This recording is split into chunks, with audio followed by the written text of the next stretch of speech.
그러니까 2차 전지 안에서도 에코프로, 에코비엠이 가장 최상에 있기 때문에 걔네들이 가장 급등이 나올 것이고 시가총액이 줄어서 그렇지 엔캔 같은 경우도 지금 1조 좀 넘는데 그런 종목들이 매수가 좀 들어오는 거죠.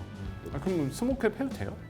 지금은 스몰캡보다 대형주를 해야 돼요. 대형주 중심으로 대형주 가라. 중심으로 오고 그렇게 지난주까지만 해도 외국인 중심의 대형주 장세였는데 이번 주부터 개인들도 거기에 동참을 하기 시작한 겁니다. 아직은 실적 컨센서스가 하향 구간에 있기 때문에 이게 벗어난 게 아니라서 이게 마무리가 된다면은 그다음부터는 추세적인 상승도 가능한데 제가 그 트리거가 되는 거는 뭐 이재명 정부의 이제 그 K배터리 육성 정책도 있지만은 가장 지금 주가를 누르는 원인 중에 하나 됐을 경우에는 뭐 그때부터 뭐 매수 들어갈 것 같다.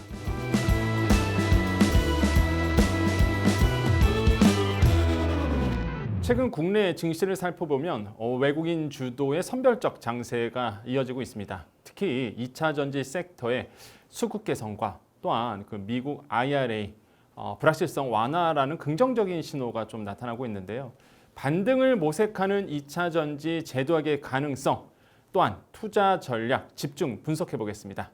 IM증권 서울금융센터 이창환 영업이사님과 함께합니다. 안녕하세요. 네, 안녕하십니까? 지금 분위기가 나쁘지 않더라고요. 예, 그래서 지금 이게 우리나라의 국내 증시에 관심을 갖다 보니까 같이 이런 유동성 장세에 맞물려서 같이 오르는 건지 아니면 이제 드디어 이제 2차 전지에 이제 봄이 불어오는 건지 어떤 건고 어떻게 해석해야 돼요? 일단은 전자입니다. 전자. 네, 왜 그러냐면 그 2차 전지 섹터가 추세적으로 올라가려면은 해결할 문제가 있어요. 그러니까 제가 지난 방송 때도 말씀드린 게 뭐 그 IRA법 수정 법안은 네.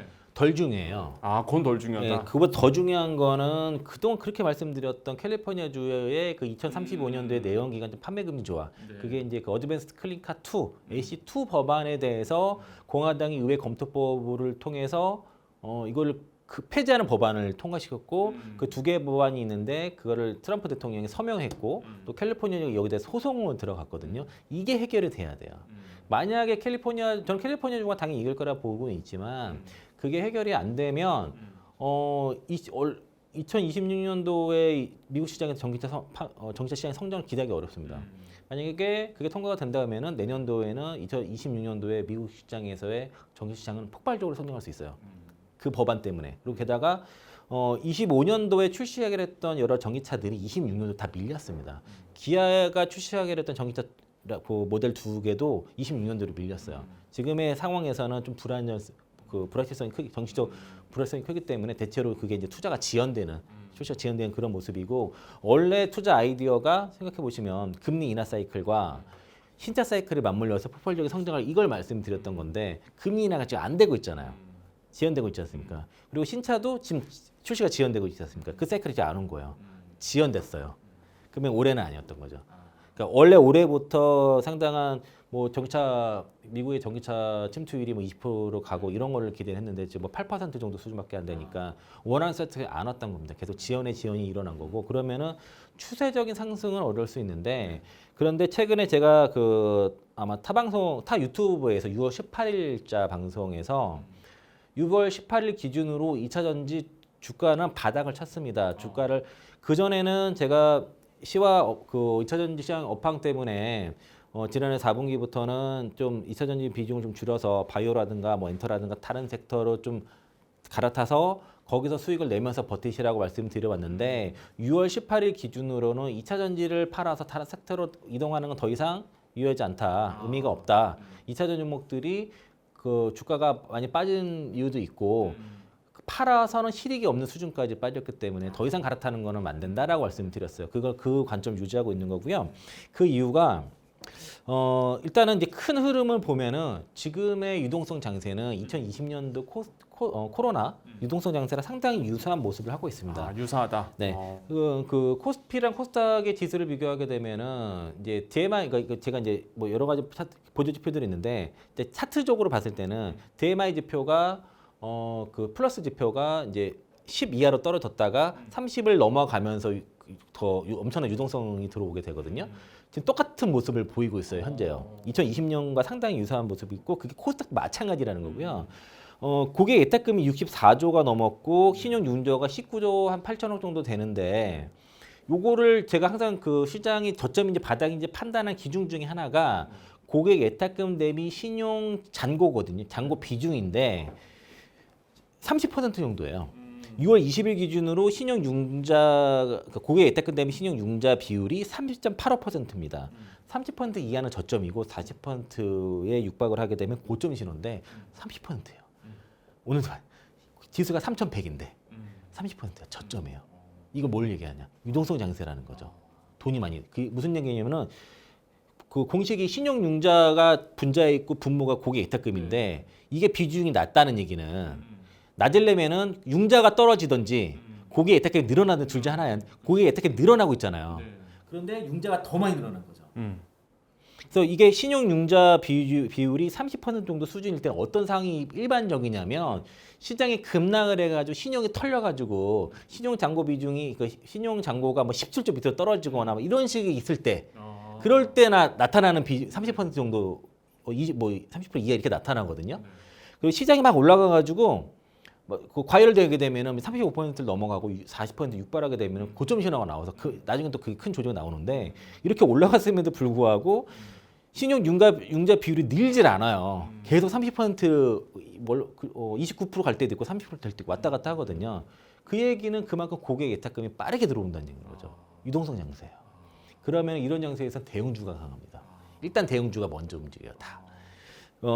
코스닥이 코스피랑 키노피를 맞힐 가능성이 상당히 높아진다는 거고요. 그러니까 코스닥 같은 경우에는 그러니까 이제 뭐 반도체도 있지만 반도체 배터리도 있지만 요번에 최근에 조선 들어가죠. 방산도 들어가고 그리고 이제 원전도 들어가고 그런 종목들이 지금 가장 국내 시장 핫한 섹터지 않습니까? 주도 섹터이긴 한데 그런데 그런 유동성 장세는 결국에는 코스피랑 코스닥이 눈높이를 같이 할 가능성이 높다는 거죠. 키높이를 같이 하게 되는데 코스닥의 시총 상위 종목의 종목군이 바이오, 2차전지, 로봇, 반도체, 피부 미용, 엔터 콘텐츠예요. 이 구성이에요. 그럼 여기서 많이 간 종목 있고 덜 간 종목 있지 않습니까? 그러면은 많이 덜 오른 대형주. 그러니까 2차전지 안에서도 뭐 에코프로 BM이라든가 에코프로, 뭐 엔캠 이런 것들이 그러니까 에코프로, 에코비엠 가장 최상에 있기 때문에 걔네들이 가장 급등이 나올 것이고 그 다음에 스몰캡 좀 그 시가총액이 줄어서 그렇지 엔캠 같은 경우도 지금 1조 좀 넘는데 그런 종목들이 매수가 좀 들어오는 거죠. 그럼 스몰캡 해도 돼요? 지금은 스몰캡보다 대형주를 해야 돼요. 대형주 중심으로 대형주 가라. 중심으로 하고 그렇게 지난주까지만 해도 외국인 중심의 대형주 장세였는데 이번 주부터 개인들도 거기에 동참을 하기 시작한 겁니다. 그러니까 외국인 자금이 먼저 가고 네. 지금 이제 개인들도 동참했다. 그래서 월요일 날 개인들이 막 그 코스피에서 1조 4천억 사고 막 이랬던 거고 합쳐서 막 양시 합쳐서 1조 5천억 이상 하고 그런데 주가가 안 밀리잖아요. 그런 장세인 거예요 지금. 개인들도 동참을 했다는 것이고요. 그래서 이제 그 개인 외국인과 개인 투자자들 뭐 이제 기관 합세하는 이런 이제 대형 중심 유동성 장세인데 이게 어느 정도 마무리된다면 그다음에 중소형주 쪽으로도 매수가 가겠죠. 근데 그 전에는 공매도가 금지됐을 때는 코스피 200과 코스닥 150만 공매도 쳤기 때문에 중소 종목들이 유일했었는데 지금 다 가능하니까 반드시 유리하지는 않아요. 오히려 수급이 안 들어오는 그 제한이 있기 때문에 지금 일단 신규 접근은 대형주 중심으로 해서 좀 밸류에이션 부담이 덜한 종목들을 좀 접근해 보시면 좋을 것 같고 2차전지 쪽에서는 6월 18일에 제가 바닥에 나왔다고 말씀드렸던 이유 중에 또 여러 지표 중에 하나가 유일하게 ETF 중에서 인버스가 있는 게 2차전지거든요. 그 라이즈 2차전지 탑10 인버스 합성 ETF 주식이 있는데 그 전 추세가 상승으로 전환됐다 하락으로 전환됐다 요게 단기적인 기준을 뭐로 보냐면은 11선과 41선 이동평균선의 골든크로스와 데드크로스를 보거든요. 그런데 6월 18일 기준으로 이 2차전지 인버스 ETF가 데드크로스가 났습니다. 그래서 하락 추세로 전환됐어요. 그래서 6월 18일에 2차전지 종목들 바닥을 쳤다라고 말씀드렸던 거예요. 상방으로 보는 ETF가 당연히 이제 라이즈 2차전지 탑10 ETF겠죠. 그 반대가 인버스니까. 요게 구성 종목을 보니까 있는 종목이 셀 업체는 SK이노베이션, LG에너지솔루션 그리고 삼성 SDI가 있고 또 그 소재 종목 중에서는 포스코홀딩스, 에코프로비엠, 에코프로, 포스코뷰티엠, SKC, 에코프로 머티, LNF 이렇게 있었어요. 그러니까 이게 2차전지를 구성은 주로 이제 시가총액이 나는 큰 종목들이 이 안에 있는 거니까 그러면은 이제 인버스가 하락 추세 됐다는 거는 반대로 이런 종목도 올라간다는 얘기잖아요. 공매도도 많잖아요. 그러면 급반등이 나올 수도 있겠구나. 올라가는데 그럼 쇼커버도 같이 나오게 되니까 그 차익 실현, 환매수가 같이 나오게 되면은 급등이 나올 수 있겠다. 그래서 이제 6월 18일 기준으로는 2차전지 팔아 다른 섹터로 가는 거는 하면 안 된다. 아, 그래서 그런 거는 하지 말아라라고 한 거고 바닥콜을 한 거예요. 그래서 일단은 그 LG 에너솔루션과 에코프로비 먼저 저점을 잡았고 그리고 시가총액 상위 종목들이 일단은 주가를 저점 잡고서 올라가는 모습이었고요. 포스그룹들이 다 골든크로스가 이미 난 상황이었고. 이제 7월 달이 되게 되면은 이제 2분기 실적 시즌이 되기 때문에 이사전지 섹터 종목들이 여전히 실적 부진할 것으로 예상돼서 추세적인 강한 계속 상승은 좀 어렵겠지만은 제가 에코프로비엠이 이제 제 그 2분기 흑자날 가능성이 높아요. 그 IR 쪽에서 밝힌 거고 2분기 흑자가 나게 되면은 코스피 그 거래소 코스피 이전 상장 신청을 하겠다는 거고요. 만약에 거래소에서 분기가 아니라 연간 기준으로 하게 된다고 그러면은 올해 연간 흑자 낸 다음에 그다음에 내년에 신청을 하겠죠. 그 연기될 수 있지만은 어쨌든 거래소 이전 신청 이벤트가 있고 또 이제 회사에서 올해는 반드시 흑자 전환을 하겠다. 저기서 끌어내겠다라고 하면서 지금 그런 여러 IR이라든가 뭐 직원들 다 모아놓고 그런 결의들을 하고 있는 상황이고 또 인도네시아 쪽에서의 소재 합작 사업들이 이제 하게 된다면은 뭐 경쟁 있는 양극재가 또 나오게 되겠죠.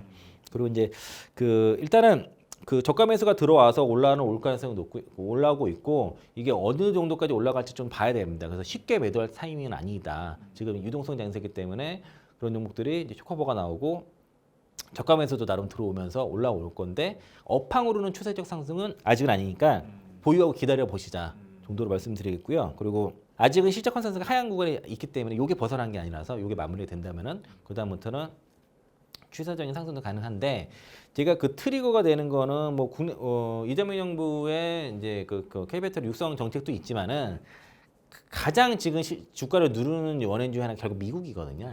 미국에서 그 캘리포니아 주 정책에 대한 소송 결과 그게 만약에 이제 캘리포니아 주의 성소가 됐을 경우에는 뭐 그때부터 뭐 매수 들어도 좋을 것 같다. 그 전에 들어간 것보다는 그때 확인하고 네. 들어가는 만약에 게 이제 그게 졌을 경우에는 네. 피해가 크기 때문에.